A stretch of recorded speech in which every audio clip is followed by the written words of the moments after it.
चलिए जी, thank you so much for coming back. मेरा नाम है सुनील अधिकारी और आप देख रहे हैं कॉमर्स पॉइंट। कैसा हैं बच्चे लोग सारे?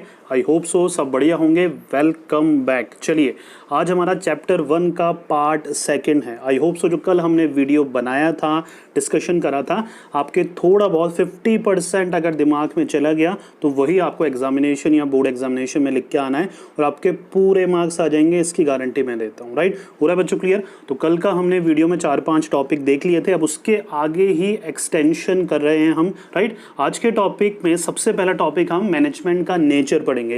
ये नेचर वही टॉपिक है जो आपके बिल्कुल समझ में नहीं आया है, मुझे पता है। राइट, तो नेचर में एक एक चीज़, 4 चीज़ें बेसिकली आती हैं और हम एक एक चीज़ आज के वीडियो में नेचर पूरा देखने वाले हैं। तो प्लीज़ वीडियो में मेरे साथ बने रहिएगा और मैं जो भी क्वेश्चन पूछूं उसके प्लीज़ सिंपल से आंसर कमेंट बॉक्स में कमेंट करिएगा ताकि मुझे पता लग सके। और पिछला video thank you so much, बहुत अच्छा रिस्पॉन्स आया है, लेकिन एक फिर भी मेरी रिक्वेस्ट है कि जितने बच्चे भी ये वीडियो देख रहे हैं प्लीज़ लाइक करके जाइए, शेयर करिए हर एक फ्रेंड के साथ जो भी आपका क्लासमेट है, ताकि उसको भी लास्ट टाइम पे हेल्प मिले। चलिए, थोड़ा पंचायती कम करते हैं, सीधा चलते हैं वीडियो पे। मैनेजमेंट का नेचर है। देखिए, नेचर में 4 चीज़ें हैं।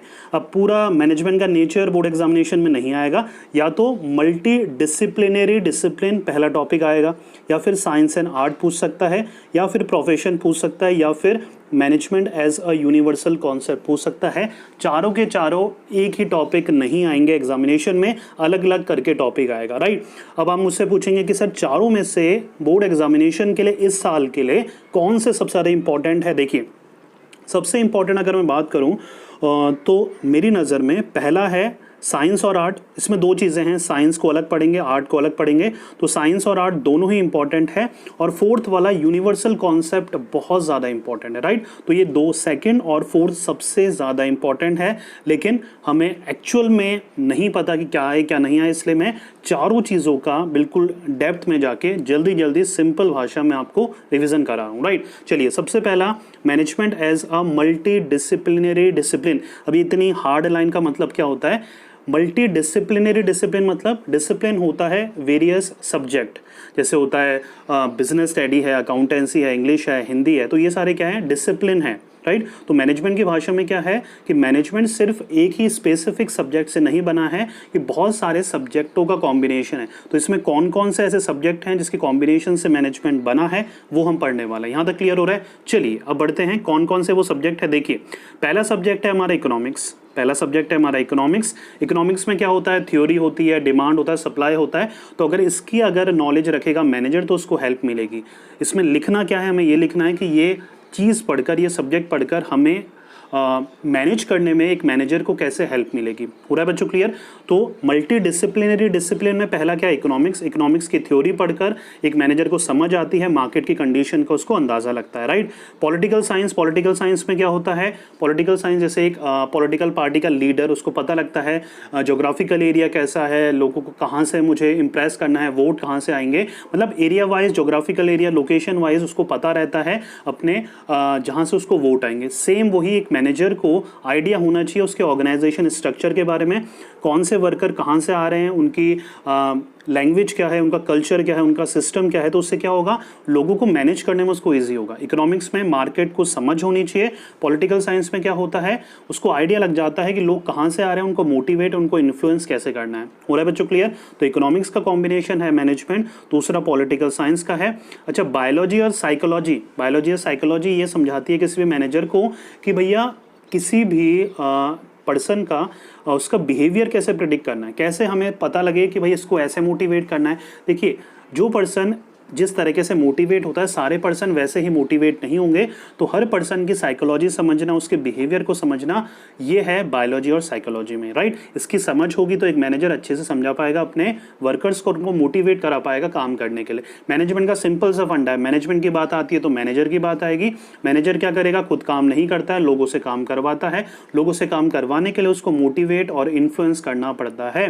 पूरा बच्चों क्लियर? यस और नो कमेंट बॉक्स में लिख के बताइए। राइट, चलिए, सोशियोलॉजी मतलब सोसाइटी की समझ। अनलेस एंड अनटिल एक मैनेजर को सोसाइटी की समझ नहीं होगी, वो इफेक्टिवली बिजनेस को रन नहीं कर पाएगा। लास्ट है एंथ्रोपोलॉजी। एंथ्रोपोलॉजी होता है जैसे कि हमारा जो परिवर्तन आया है, मतलब हम जानवर थे, जानवर से लेकर फिर हमें धीरे धीरे इवोल्यूशन हुआ है, तो वही इवोल्यूशन सिखाता है एक मैनेजर को। देख सिंपली मीन्स इतना जानवर वानवर में जाने के मतलब नहीं है, सिंपल सा ये मतलब है इसका कि जैसे ही एक बंदा किसी भी ऑर्गेनाइजेशन में नया नया लगता है, तो अगर एंथ्रोपोलॉजी की समझ होगी एक मैनेजर को, तो वो समझेगा कि एक अच्छे वर्कर्स को टाइम लगता है एक अच्छा वर्कर बनने में। पहले उसको समझ नहीं होगी कैसे काम करना है, कैसे नहीं करना, तो एक्सपीरियंस के साथ बढ़िया वो होता जाएगा। ये एंथ्रोपोलॉजी आपको सिखाता है कि टाइम के साथ साथ इवोल्यूशन होता है वर्कर्स का और वो धीरे धीरे अच्छे बनने लग जाते हैं।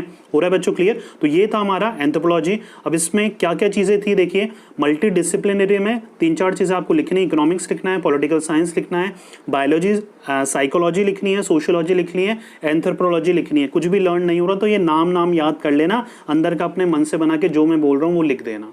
हो रहा है बच्चों क्लियर? तो ये 5 चीजें आपको याद रखनी है दिमाग में, राइट। सेकंड जो है मल्टी डिसिप्लिनरी, डिसिप्लिन पहला था। सेकंड है साइंस और आर्ट। साइंस और आर्ट दोनों हम अलग अलग पढ़ेंगे, साइंस अलग पढ़ेंगे, management as a science, management as an art. हो रहा है बच्चों क्लियर? अब ये टॉपिक इतना कंफ्यूजन इसलिए है क्योंकि बुक्स वगैरह में बिल्कुल इसको इजी वे में या समझा ही नहीं रखा या समझाना नहीं आया बुक वाले को। तो मेन चीज़ क्या है देखिए, इसमें हमें क्या करना है, साइंस आर्ट प्रोफेशन इनके साथ क्या करना है, हमें साइंस पढ़नी है, हमें साइंस को पढ़ना है, साइंस एक्चुअल में होती क्या है उसको कंपेयर करना है मैनेजमेंट के साथ कि जो साइंस के फीचर हैं वो फीचर मैनेजमेंट में है या नहीं है। जैसा भी कंक्लूजन रहता है, रिजल्ट रहता है, हमें वो पेश करना है। पूरा बच्चों क्लियर? हमें मैनेजमेंट को पहले साइंस को पढ़ना है, साइंस को मैनेजमेंट से कंपेयर करना है और जो भी उसका रिजल्ट आएंगे, मतलब साइंस के फीचर मैनेजमेंट में है या नहीं है, वो हम रिजल्ट लिखना है। वैसे ही आर्ट के साथ करना है, आर्ट पढ़ना है और आर्ट के फीचर को मैनेजमेंट के फीचर से कंपेयर करना है और उसका रिजल्ट हमें बताना है। वैसा ही प्रोफेशन के साथ करना है, प्रोफेशन को पढ़ना है, प्रोफेशन के फीचर को मैनेजमेंट के फीचर से कंपेयर करना है, उसका कंक्लूजन हमें बताना है। हो रहा है बच्चों क्लियर? मैं पहले ही इनका कंक्लूजन बता दे रहा हूँ क्योंकि हम एक एक चीज़ें स्टडी नहीं कर रहे हैं, इतना टाइम नहीं है, रिविजन चल रही है। साइंस, आर्ट और प्रोफेशन की बात आती है, साइंस मतलब पूरी तरीके से मैनेजमेंट साइंस नहीं है। तो हम क्या देखने वाले हैं अभी, हम ये देखने वाले हैं कि साइंस के फीचर मैनेजमेंट के फीचर से सारे नहीं मिलते हैं, कोई फीचर मिलेंगे, कोई फीचर नहीं मिलेंगे, तो पूरी तरीके से मैनेजमेंट साइंस नहीं है। हो रहा है बच्चों क्लियर? पूरी तरीके से मैनेजमेंट साइंस नहीं है, इसलिए मैनेजमेंट को एक्चुअल या प्योर साइंस नहीं बोला जाता। मैनेजमेंट को या तो सोशल साइंस बोला जाता है, मैनेजमेंट को क्या बोला जाता है, सोशल साइंस बोला जाता है, या फिर इनएग्जैक्ट साइंस बोला जाता है। हो रहा है बच्चों क्लियर? जब हम आर्ट को कंपेयर करेंगे मैनेजमेंट से तो हम ये पाएंगे कि आर्ट के सारे फीचर और मैनेजमेंट के फीचर सेम है, इसलिए हम मैनेजमेंट को आर्ट बोलते हैं। आपने डेफिनेशन में भी पढ़ा होगा, management is the art of getting things done through others. Yes और नो? हो रहा है बच्चों क्लियर? तो मेन चीज़ क्या है यहाँ पर, साइंस के सारे फीचर मैनेजमेंट से कंपेयर करेंगे तो मिलेंगे नहीं, मैच नहीं खाएंगे। आर्ट के जब हम कंपेयर करेंगे तो सारे मैच खा जाएंगे, तो हम बोल सकते हैं मैनेजमेंट आर्ट है, मैनेजमेंट साइंस नहीं है। प्रोफेशन में भी यही होगा, प्रोफेशन के सारे फीचर और मैनेजमेंट के सारे फीचर मैच नहीं खाएंगे, तो पूरी तरीके से मैनेजमेंट प्रोफेशन नहीं है।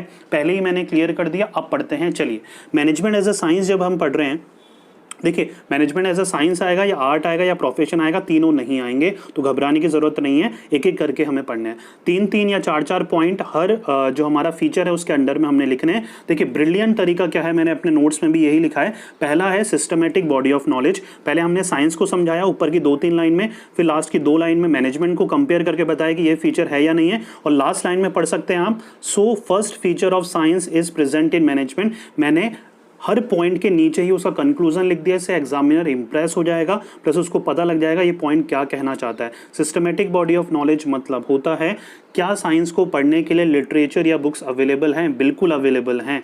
तो साइंस के लिए जैसे बुक्स अवेलेबल हैं वैसे मैनेजमेंट के लिए अवेलेबल है, बिल्कुल अवेलेबल है। एक 10th के बाद अगर साइंस पढ़नी है तो 11th साइंस, 12th साइंस से आप कर सकते हैं, बीएससी कर सकते हैं।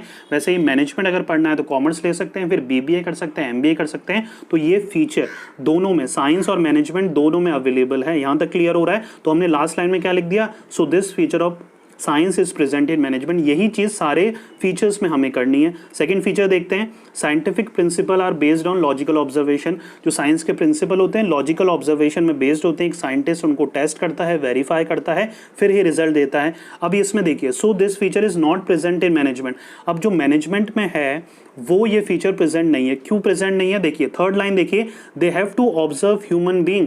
मैनेजमेंट में हमें लोगों को ऑब्जर्व करना है, हमें साइंस में क्या लेबोरेटरी में एक्सपेरिमेंट करने हैं, जो कि कॉज एंड इफेक्ट का रिलेशनशिप वही होगा भाई। एक लॉ ऑफ ग्रेविटी है, कोई भी चीज़ गिराओगे तो नीचे आएगी ही आएगी, लेकिन ह्यूमन बीइंग का बिहेवियर अलग अलग होता है हर ह्यूमन बीइंग का, तो हम सही चीज़ से उनको लॉजिकल ऑब्जर्वेशन या प्रिडिक्शन नहीं कर सकते हैं। तो ये वाला फीचर प्रेजेंट नहीं है। पहला वाला फीचर प्रेजेंट था, ये वाला फीचर प्रेजेंट नहीं है। थर्ड वाला है principle are based on repeated experiment. जो साइंस के प्रिंसिपल होते हैं, एक साइंटिस्ट को बार बार एक्सपेरिमेंट करता रहता है लेबोरेटरी में, तब जाके वो सक्सेसफुल होता है। और ये अगर मैनेजमेंट में कंपेयर करें तो यहाँ पर क्या है, एक मैनेजर भी एक्सपीरियंस के साथ साथ सीखता रहता है, इसलिए लास्ट लाइन पढ़ेंगे। सो this feature of science is present in management. ये वाला फीचर प्रेजेंट है। पहला वाला प्रेजेंट था, सेकंड वाला प्रेजेंट नहीं था, थर्ड वाला प्रेजेंट है। यूनिवर्सल वैलिडिटी की बात करें, साइंस के प्रिंसिपल यूनिवर्सली एप्लीकेबल हैं। लॉ ऑफ ग्रेविटी जैसे राजस्थान, दिल्ली, मुंबई हर जगह यूज़ होगा, वैसे ही यूएस में, ऑस्ट्रेलिया में हर जगह यूज़ होगा। तो साइंस के प्रिंसिपल यूनिवर्सली एप्लीकेबल हैं। क्या मैनेजमेंट के प्रिंसिपल हैं? मैनेजमेंट के प्रिंसिपल यूनिवर्सली एप्लीकेबल तो हैं, लेकिन उनको सिचुएशन के अकॉर्डिंग हमें मॉडिफाई करके, चेंज करके यूज़ में लाना पड़ेगा। तो क्या समझ में आया? सो this feature of science is not present in management. हो रहा है बच्चों क्लियर? दो मैच हो रहे हैं फीचर, दो मैच नहीं हो रहे। तो क्या हम मैनेजमेंट को पूरी तरीके से साइंस बोल सकते हैं? बिल्कुल नहीं बोल सकते। अगर चारों के चार होते तब हम बोलते। लास्ट में कंक्लूजन देखो, कंक्लूजन में क्या लिख रखा है मैंने? ये लिख रखा है कि भाई दो फीचर मैच हो रहे हैं, दो फीचर नहीं हो रहे, इसलिए हम साइंस को क्या बोल सकते हैं? लास्ट लाइन देखो, इन एग्जैक्ट साइंस या फिर social science. I hope so management as a science clear हो रहा होगा। ऐसे एज इट इज आपको करके आना है, full out of full marks आपको मिल जाएंगे। चार फीचर समझाओ, दोनों को कंपेयर करो, लास्ट लाइन में उसका कंक्लूजन लिखो, और एंड में जब वो टॉपिक खत्म हो जाए, 4 पॉइंट खत्म हो जाए, तो ऐसा कंक्लूजन डालो। हो रहा है बच्चों क्लियर? यस और नो कमेंट करके बताइए। राइट, अच्छा, नोट्स की बात आ रही थी, तो विद इन 2-3 डेज सैटरडे तक सुबह ही 11-12 बजे मैं नोट्स अपलोड कर दूंगा। ये जो रिवीजन सीरीज चल रही है, इसका कोई भी वीडियो आप देख लेना, उसके डिस्क्रिप्शन में चेक कर लेना, वहाँ पर आपको नोट्स का लिंक मिल जाएगा। और पहले ही मैं बता दूँ, नोट्स जो रहेंगे वो पेड रहेंगे, इसलिए आपको थोड़ा बहुत पैसा उन नोट्स को परचेज करने के लिए देना पड़ेगा। नोट्स आपके पीडीएफ रहेंगे, पीडीएफ फॉर्मेट में रहेंगे, जिसको आप अपने फ़ोन में ही डाउनलोड कर कभी भी 24 आवर्स कभी भी उसको पढ़ सकते हैं। तो तैयार रहिएगा, सैटरडे तक नोट्स अपलोड हो जाएंगे। और अगर आपको नोट्स पेड नहीं करने, तो रिवीजन सीरीज़ हैं, इनसे ही पढ़ो, नोट्स बनाओ, बुक्स अवेलेबल है, नोट्स अवेलेबल हैं, स्कूल के नोट्स अवेलेबल है, उनसे पढ़िए। राइट, मैं फोर्स नहीं कर रहा हूँ नोट्स के लिए, लेकिन फिर भी अगर आपको नोट्स लेने हैं तो सैटरडे तक अवेलेबल हो जाएंगे। हर एक चैप्टर के, हर एक टॉपिक के शॉर्ट नोट्स हैं, टू द पॉइंट नोट्स हैं, जो आपको एग्जाम में लिखना है। अगर आपने नोट्स परचेज कर लिए और पढ़ने लग गए पीडीएफ फॉर्मेट में, तो उस नोट्स के अलावा कहीं से भी कुछ और पढ़ने की ज़रूरत नहीं है। आई रिपीट, कहीं से भी कुछ भी और पढ़ने की ज़रूरत नहीं है, उन नोट्स को ही अच्छे से रटना है। Right, management as an art. चलिए, आर्ट के साथ सेम चीज़ें वही करनी है, फीचर भी 1-2 मैच हो रहे हैं। पहला फीचर क्या है? Systematic body of knowledge.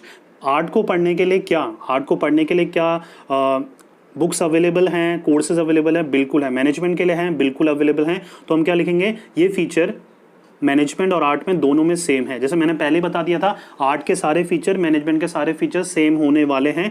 पहला सेम होगा। Second, personalised application. That means एक आर्टिस्ट अपना खुद के दिमाग लगाकर एक पेंटिंग बनाता है, एक आर्टिस्ट्री बनाता है, या अपनी जो भी चीज़, वो जिस भी चीज़ का आर्टिस्ट होता है उसको वो आर्टिस्ट बनाता है, या वो चीज़ें बनाता है, एक्टिविटी परफॉर्म करता है। वैसे एक मैनेजर भी अपना दिमाग लगा के ऑर्गेनाइजेशन को मैनेज करता है, खुद की स्किल, खुद के नॉलेज, खुद के एक्सपीरियंस के बेसिस पे लोगों को मैनेज करता है। तो ये वाला फीचर भी सेम है आर्ट में और मैनेजमेंट में। थर्ड है based on practice and creativity. Same वही पॉइंट है कि प्रैक्टिस और क्रिएटिविटी होनी चाहिए एक आर्टिस्ट में। क्या मैनेजर में भी होनी चाहिए? बिल्कुल होनी चाहिए। एक ही एक तरह के प्रोडक्ट बनाएगा, लोगों को एक ही एक तरीके से मैनेज करेगा, तो ऑर्गेनाइजेशन नहीं चलने वाली है। हो रहा है बच्चों क्लियर? देयरफॉर जो हमारा मैनेजर है उसको प्रैक्टिस और क्रिएटिविटी की समझ होनी चाहिए, नॉलेज होनी चाहिए। यहाँ तक क्लियर हो रहा है? चलिए आगे देखिए, 3 ही पॉइंट है इसमें, तो और भी ज़्यादा इजी हो गया हमारा। कंक्लूजन में क्या लिख देंगे? मैनेजमेंट और हमारा जो आर्ट है वो क्या है? सिमिलर है, सारे फीचर सिमिलर है, इसलिए हम मैनेजमेंट को आर्ट बोल सकते हैं। यहाँ तक क्लियर? कोई कंफ्यूजन? चलिए आगे बढ़ते हैं। Management as a profession. Profession के फीचर देख रहे हैं, मैनेजमेंट से कंपेयर करेंगे। मैंने पहले ही बता चुका हूँ, सारे फीचर मैच नहीं खाएंगे, कोई फीचर मैच खाएगा, कोई फीचर मैच नहीं खाएगा। पहला फीचर क्या है देखते हैं, well defined body of knowledge. ये फीचर सेम है, सिस्टमेटिक बॉडी ऑफ नॉलेज या well defined body of knowledge same same है। प्रोफेशन के लिए भी, हर प्रोफेशन के लिए कोर्स या बुक अवेलेबल है, बिल्कुल है। मैनेजमेंट के लिए है, बिल्कुल है। लास्ट लाइन पढ़ सकते हैं, so this feature of management is there in profession also. Restricted entry, क्या डॉक्टर बनना चाहता है जो बंदा बिना किसी प्रॉब्लम के डॉक्टर बन सकता है? नहीं, उसको कंपटीशन एग्जाम देना पड़ेगा। सीए बन सकता है, सीए के लिए भी कंपटीशन एग्जाम है। हर प्रोफेशन में डॉक्टर बनना है, लॉयर बनना है, टीचर बनना है, ये सारे क्या है? प्रोफेशन है। अगर आपको ये बनना है तो एग्जामिनेशन क्लियर करो, और हजारों बच्चों में से कुछ बच्चे ही ये बन पाते हैं। मैनेजमेंट में ऐसा है क्या? नहीं, ऐसा कुछ नहीं है। एक मैनेजर के पास एक मतलब बिजनेसमैन के पास पैसा हो, कैपिटल हो, वो अपना बिजनेस स्टार्ट कर सकता है। तो ये वाला फीचर प्रेजेंट नहीं है, दोनों में सिमिलर नहीं है। प्रोफेशन में क्या रिस्ट्रिक्टेड एंट्री है, बिजनेस में ऐसा कुछ नहीं है। एक बिजनेसमैन, अगर आपके पापा बिजनेसमैन हो तो आप पैदा होते ही, थोड़े बड़े होते ही उनका बिजनेस ज्वाइन कर सकते हो, कोई भी रिस्ट्रिक्शन नहीं है, कोई भी एग्जाम आपको पास करने की जरूरत नहीं पड़ेगी।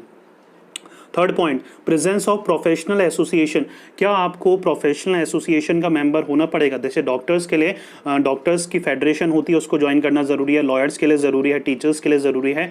एक बिजनेसमैन के लिए ज़रूरी है क्या? नहीं ज़रूरी है। इसलिए जो हमारी प्रोफेशनल ऑर्गेनाइजेशन पॉइंट है वो हमारा मैच नहीं खाता, तो ये वाला फीचर मैच नहीं खा रहा है। एग्जिस्टेंस ऑफ एथिकल कोड, क्या हर प्रोफेशन के अपने अपने रूल्स एंड रेगुलेशंस होते हैं? बिल्कुल होते हैं। बिजनेस में होते हैं क्या? कुछ नहीं होता है ऐसे। अपने मन मर्जी है बिजनेसमैन की, जब आए, जब जाए, जब कैपिटल लगाए, जब बिजनेस स्टार्ट करे, उसकी मर्जी है। तो ये वाला फीचर भी मैच नहीं कर रहा है, राइट। सर्विस मोटिव, जो हमारा प्रोफेशन है उसका मोटिव क्या होता है? सर्विस। एक टीचर अपनी सर्विस दे रहा है आपको पढ़ा के, मैं तो भैया सर्विस ही दे रहा हूँ आपको पढ़ा के, राइट। डॉक्टर्स अपनी सर्विस दे रहा है आपको ठीक करके, लॉयर अपनी सर्विस दे रहा है आपका केस लड़कर। तो वैसे ही बिजनेसमैन का जो मेन ऑब्जेक्टिव है क्या वो सर्विस देना है? नहीं, बिजनेसमैन का मेन मोटिव क्या है? प्रॉफिट अर्न करना। तो भैया ये वाला फीचर भी हमारा मैच नहीं कर रहा है। तो यहाँ पर देख सकते हैं सिर्फ एक ही फीचर मैच कर रहा था, पहला वाला, और कोई भी फीचर मैच नहीं कर रहा। तो हम कतई प्रोफेशन को मैनेजमेंट नहीं बोल सकते, लेकिन आने वाले समय में ऐसा ज़रूर हो जाएगा कि मैनेजमेंट भी एक प्रोफेशन का रूप ले सकता है, क्योंकि ये सारे मतलब आने वाली टाइम में ये चेंजेस होने वाले हैं। तो for right now it is not considered that the management is profession. हो रहा है बच्चों क्लियर? तो ये था हमारा थर्ड, मल्टी डिसिप्लिनरी डिसिप्लिन। पहला था नेचर का, दूसरा क्या था? मैनेजमेंट एज अ साइंस, तीसरा क्या था? Management as an art. फिर हमने management as a profession discuss करा। अब हम management as a universal concept discuss कर रहे हैं। Management as a universal concept, यहाँ पर क्या है? इसमें फेवर और अगेंस्ट पे 2 पॉइंट होते हैं। यूनिवर्सल कॉन्सेप्ट मतलब होता है क्या मैनेजमेंट दुनिया के हर जगह काम में आता है, चाहे वो छोटी ऑर्गेनाइजेशन हो, चाहे वो बड़ी ऑर्गेनाइजेशन हो, चाहे वो मिड साइड्स की ऑर्गेनाइजेशन हो। क्या मैनेजमेंट हर जगह काम में आता है? बिल्कुल काम में आता है। कई पॉइंट्स इसके फेवर में है, कई अगेंस्ट में। पहला देखते हैं फेवर में क्या है। फेवर में क्या पॉइंट्स है? फेवर में मतलब क्या होता है? सपोर्ट मैनेजमेंट यूनिवर्सल है, इसको सपोर्ट कौन कौन कर रहा है या किस बेसिस पे सपोर्ट हो रहे हैं वो देखते हैं। देखिए, द फंक्शन ऑफ मैनेजमेंट कौन से होते हैं? Planning, organising, staffing, directing and controlling are performed in every organisation. ये सपोर्ट कर रहा है कि भैया जो फंक्शंस होते हैं planning, organising, staffing, directing, controlling, वो हर ऑर्गेनाइजेशन में परफॉर्म होते हैं, चाहे वो छोटी ऑर्गेनाइजेशन हो या बड़ी ऑर्गेनाइजेशन हो। तो ये सपोर्ट कर रहा है कि मैनेजमेंट क्या है? यूनिवर्सल है। सेकेंड पॉइंट है manager all over the world get the things done through other people. दुनिया के कोने में हर जगह जो मैनेजर होता है वो दूसरों से काम कराता है। क्या ये ठीक है? बिल्कुल ठीक है भैया, ठीक है। तो ये फेवर में जो 2 पॉइंट है बिल्कुल अच्छी तरीके से सपोर्ट कर रहे हैं कि हर फंक्शन को परफॉर्म करने के लिए मैनेज करना जरूरी है और हर जगह मैनेजर्स लोगों से काम करवाता है। ये यूनिवर्सली है भैया, सही में।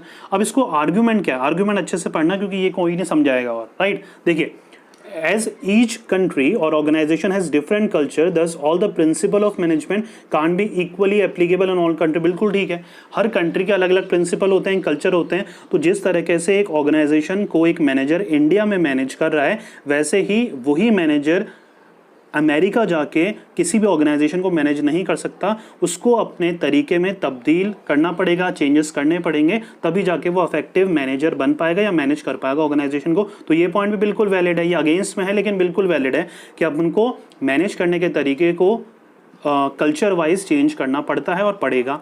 नेक्स्ट है कि भैया public, private, cooperative, government, non government organisation, profit और नॉन प्रॉफिट। पहले समझा देता हूँ सिंपल सा कि इसमें बता रखा है कि अलग अलग टाइप की ऑर्गेनाइजेशन होती है और उन अलग अलग टाइप की ऑर्गेनाइजेशन को अलग अलग तरीके से मैनेज करना पड़ता है। आप एक ही फिलोसॉफी से, एक ही तरीके से हर छोटी बड़ी ऑर्गेनाइजेशन को मैनेज नहीं कर सकते। ये भी बिल्कुल वैलिड पॉइंट है, एग्री हो या नहीं हो, राइट। मान के चलिए एक ऑर्गेनाइजेशन है जिसको मेन मोटिव क्या है, प्रॉफिट कमाना नहीं है, सर्विस मोटिव है किसी का, तो वो ऑर्गेनाइजेशन को मैनेज करने का तरीका अलग होगा। वहाँ का जो बॉस होगा वो बहुत कोऑपरेटिव वे में, फ्रेंडली वे में सबको समझाएगा, सबको बुझाएगा, सबको बताएगा कि भाई हमारा मेन मोटिव क्या है, सर्विस मोटिव है, तो हमें पैसों के पीछे नहीं भगना है। वहीं पर एक अगर बिजनेस ओनर है, उसका मैनेज करने का तरीका अलग होगा। वो पनिशमेंट भी देगा, वो रिवॉर्ड भी देगा, वो अवार्ड भी देगा, वो मतलब वो इंसेंटिव भी देगा, क्योंकि उसका मेन मोटिव क्या है, प्रॉफिट कमाना। तो हर जगह डिफरेंट टाइप्स ऑफ ऑर्गेनाइजेशन को मैनेज करने का तरीका क्या होता है बच्चा लोगों, डिफरेंट होता है। यहाँ तक क्लियर हो रहा है? तो ये दो पॉइंट है, ज़्यादा दिमाग नहीं लगाना। चलो एक और पॉइंट देख लेते हैं इसमें। मैनेजर की फिलॉसफी अलग होती है। फिलॉसफी मतलब मैनेज करने का तरीका। हर पर्सन अपने तरीके से मैनेज करता है हर चीज़ को, और यही फिलॉसफी हर इंडिविजुअल पे डिपेंड करती है। हिटलर जैसे मैनेज करेगा वैसे आप नहीं करोगे, मैं नहीं करूँगा, कोई और नहीं करेगा। लीडरशिप की अगर वेरियस आपने स्टेजेस पढ़ी है, आई होप सो नहीं पढ़ी होगी, लेकिन अगर पढ़ी है तो उसमें अलग अलग तरह के लीडर होते हैं। ऑटोक्रेटिक होता है, डेमोक्रेटिक होता है, लेजेस फेरी होता है। तो अलग अलग तरीके होते हैं मैनेज करने के। तो हर बंदा अलग तरीके से चीज़ें हैंडल करता है, मैनेज करता है। हो रहा है बच्चों क्लियर? तो ये 2 पॉइंट फेवर में थे, 3 पॉइंट अगेंस्ट में, रटने हैं क्योंकि ये इंपॉर्टेंट है। यहाँ तक क्लियर हो रहा है? यस और नो? जवाब तो दोगे नहीं आप बच्चों, यस और नो? हाँ तो ना बोलो। और जितने भी ये वीडियो देख रहे हैं बच्चे, पहले ही मैं बता दूं, अगर आप 2 जने देखें, 3 जने देखें या 10 जने देखें, प्लीज़ लाइक ज़रूर करिए और ये शेयर करिए। अभी नहीं करोगे तो कब करोगे? इस लॉकडाउन में वैसे ही किसी बच्चे ने, मुझे कन्फर्म है 100%, तुम में से किसी बच्चों ने बुक के हाथ नहीं लगाया है। लगाया भी था तो 1 हफ्ते पहले लगाया होगा, 2 हफ्ते पहले लगाया होगा। अब पढ़ने का बिल्कुल भी मन नहीं है। इसलिए इतनी मेहनत करके अगर तुम्हारे लिए कोई रिविज़न सीरीज़ बना रहा है तो एटलीस्ट हर बच्चे तक पहुंचा दो, क्योंकि तुम जितने इंटेलिजेंट हो उतने ही तुम्हारे भाई, तुम्हारी बॉयफ्रेंड, गर्लफ्रेंड जो भी है, तुम्हारे क्लासमेट जो भी हैं, सारे ही उतने ही इंटेलिजेंट हैं। तो उनकी हेल्प करो, ये नोट्स पहुंचाओ, ये वीडियो पहुंचाओ, शेयर करो और मुझे बताओ क्या फीडबैक है, समझ में आ रहा है नहीं आ रहा, और इजी करूँ, स्पीड स्लो करूँ, एक एक चीज़ समझाऊँ, क्या करूँ आपके लिए, मुझे प्लीज़ कमेंट करके बताइएगा। तो राइट नाउ ये थे फेवर ऑफ द अगेंस्ट। हमने नेचर पूरा पढ़ लिया है, आई होप सो आपको क्लियर हुआ होगा। तो हमका नेचर पूरा टॉपिक हमने, जो हमारा स्कूल वगैरह में देखा होगा आपने, इसको कम से कम 1 हफ्ता लग जाता है इस पूरे टॉपिक को समझाने में। आज हमने क्या करा है, आज हमने इसको पूरा टॉपिक को विद इन 15-16 मिनट्स, जितने मिनट का भी ये वीडियो बना है, सब कुछ समझ लिया है। आई होप सो वीडियो क्लियर हुआ होगा। नोट्स अगेन सैटरडे तक अपलोड हो जाएंगे, डाउनलोड करना मत भूलिएगा। किसी भी वीडियो, जो भी ये रिवीजन सीरीज चल रही है, उसके डिस्क्रिप्शन चेक कर लेना, वहाँ पर मैं अपलोड कर दूंगा, PDF फॉर्मेट में रहेंगे, वहाँ से आप डाउनलोड कर सकते हैं। तो आई होप सो जहाँ से हमने स्टार्ट करा आज, कहाँ से स्टार्ट करा, नेचर, चारों पॉइंट आप क्लियर हो गए होंगे। मल्टी डिसिप्लिनरी, डिसिप्लिन, साइंस देखा, आर्ट देखा, प्रोफेशन देखा और यूनिवर्सल कॉन्सेप्ट देखा। आई होप सो मेरी एफर्ट पसंद आई होगी। प्लीज़ आग की तरह फैला दो इस वीडियो को, अपने भाई बहन, पड़ोसी, रिश्तेदार सब तक पहुंचाओ। RBSC के नहीं है तब भी पहुंचा दो यार, राइट? चलिए, तो मिलेंगे नेक्स्ट वीडियो पे। कोशिश कर रहा हूँ मैं, मुझे कमेंट करके बताना कि वीडियो रात को 7-8 बजे पोस्ट करना बेटर है या मैं सुबह 10-11 बजे करूँ। जैसे भी आपको टाइम्स, मतलब आपके अकॉर्डिंग जो भी टाइम आपको सूट करेगा, मुझे कमेंट करके बताओ। मैं कोशिश करूँगा आपके अकॉर्डिंग मैं वीडियो पोस्ट करूं, ताकि आप एटलीस्ट मेरे वीडियो के बहाने तो पढ़ लो। वैसे तो आप पढ़ने में ध्यान है नहीं आप बच्चों का, राइट? टारगेट आपका 80 आउट ऑफ 80 है, लेकिन पढ़ोगे आप हो नहीं, तो मुझे ही हेल्प करनी पड़ेगी आपकी, राइट? तो प्लीज़ कमेंट करके बताइए कि आप किस टाइम पे ये वीडियोस चाहते हैं। आई होप सो वीडियो क्लियर हुआ होगा। Thank you so very much for watching. चलिए, गॉड ब्लेस यू।